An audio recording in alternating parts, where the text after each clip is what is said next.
வணக்கம் நண்பர்களே. இப்போ நம்ம எங்கே இருக்கோம் அப்படின்னா ஆஸ்திரேலியாவில் மெல்பர்னில் டிஎஃப்னு சொல்லக்கூடிய ஒரு மிக பிரம்மாண்டமான ஷாப்பிங் காம்ப்ளெக்ஸ்குள்ளே இருக்கும். இது வந்து பெரிய பிராண்டு. அந்த ஷாப்பிங் காம்ப்ளெக்ஸ்குள்ளே பாருங்கள் ஏடிஎம் மிஷின் கொடுத்துருக்காங்க.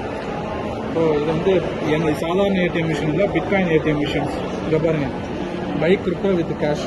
இதில் வந்து கேஷ் இருந்ததுன்னா அதை கொடுத்துட்டு கிரிப்டோ கரன்சி வாங்கிக்கலாம். கிரிப்டோ கரன்சி இருந்ததுன்னா அது வச்சுருந்தோம் அப்படின்னா நம்ம வந்து டாலர் எடுத்துக்கலாம். பாருங்கள், ஒரு பிடிசி வந்து 65,590. இங்கே பாருங்கள், ஒரு பிட்காயின் வந்து 65,585 ஏயுடினா ஆஸ்திரேலியன் டாலர். ஒரு எல்டிசி காயின் லைட் காயின் வந்து $121. ஒரு எத்திரியம் வந்து $3,617. இப்போ டாலர் கிடையாதுன்னா ஆஸ்திரேலியன் டாலர். டேக்ஸு, டாகி, இங்கே பாருங்கள் எத்தனை கரன்சி இருக்குது. யூஎஸ்டிடி மொத்தம் எத்தனை கரன்சி? 4 கரன்சி இருக்குது. கிரிப்டோ இருக்குது, யூஎஸ்டிடியும் இருக்குது. யூஎஸ்டிடி வந்து ஒரு யூஎஸ்டிடினா 1.69 ஆஸ்திரேலியன் டாலர்.